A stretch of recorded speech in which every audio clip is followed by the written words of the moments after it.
एक घने और हरे भरे जंगल में एक प्यारा सा बबलू भालू रहता था। बबलू को जंगल में खेलना, पेड़ों पर चढ़ना और तितलियों के पीछे भागना बहुत पसंद था।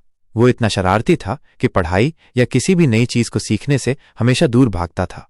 उसकी माँ उसे अक्सर समझाती थी कि ज्ञान कितना जरूरी है, पर बबलू बस अपनी मौज मस्ती में लगा रहता था। एक सुहावनी सुबह बबलू जंगल में घूम रहा था। तभी उसने कुछ गिलहरियों और चालाक लोमड़ी को आपस में फुसफुसाते सुना। वे जंगल के सबसे ऊंचे, सबसे पुराने और रहस्यमयी पेड़ की बात कर रहे थे। उन्होंने बताया कि उस पेड़ पर एक जादुई फल उगता है। जो भी उस फल को खाता है वो पल भर में जंगल का सबसे बुद्धिमान प्राणी बन जाता है।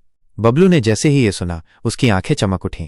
उसने सोचा, अगर मैं ये फल खा लूं तो मुझे कभी पढ़ना नहीं पड़ेगा और मैं सबकी नज़र में सबसे बुद्धिमान बन जाऊंगा।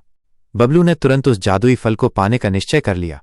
उसने अगले दिन से ही उस ऊंचे पेड़ पर चढ़ने का अभ्यास शुरू कर दिया। पेड़ की छाल खुरदरी थी और उस पर चढ़ना बहुत मुश्किल। पहले दिन वो थोड़ी ही दूर चढ़ा और धड़ाम से गिर गया। उसे हल्की चोट भी आई। जंगल के दूसरे जानवर उस पर हंसे और बोले, बबलू, तुम कभी नहीं चढ़ पाओगे, तुम तो बस खेलने में अच्छे हो। पर बबलू ने उनकी बातों पर ध्यान नहीं दिया। वह हर रोज सुबह जल्दी उठता और फिर से कोशिश करता। वो फिसल जाता, उसके पंजे दर्द करते और कभी कभी तो वो थक कर वहीं सो जाता। लेकिन उसने हिम्मत नहीं हारी। उसने अपने गिरने से सीखा कि कैसे पकड़ बनानी है, कैसे संतुलन बनाए रखना है। दिन बीतते गए और बबलू की मेहनत रंग लाने लगी। उसकी पकड़ मजबूत होती गई और वो हर बार थोड़ा और ऊपर चढ़ने लगा। कई हफ्तों की अथक मेहनत के बाद एक सुनहरी शाम बबलू आखिरकार उस विशाल पेड़ के सबसे ऊपर पहुंच गया। वहां एक चमकता हुआ सुनहरा फल लटक रहा था। उसने खुशी खुशी उसे तोड़ लिया। जब बबलू ने उस फल का एक टुकड़ा खाया तो एक अजीब सा एहसास हुआ। उसे कोई जादुई ज्ञान नहीं मिला, बल्कि उसके दिमाग में एक चमकदार विचार कौंधा। उसे समझ आया कि असली जादू फल में नहीं था।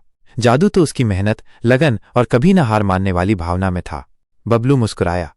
उसने जान लिया था कि ज्ञान किताबों या किसी जादुई चीज से नहीं मिलता, बल्कि वो हमारी कड़ी मेहनत, सीखने की इच्छा और बार बार कोशिश करने से आता है।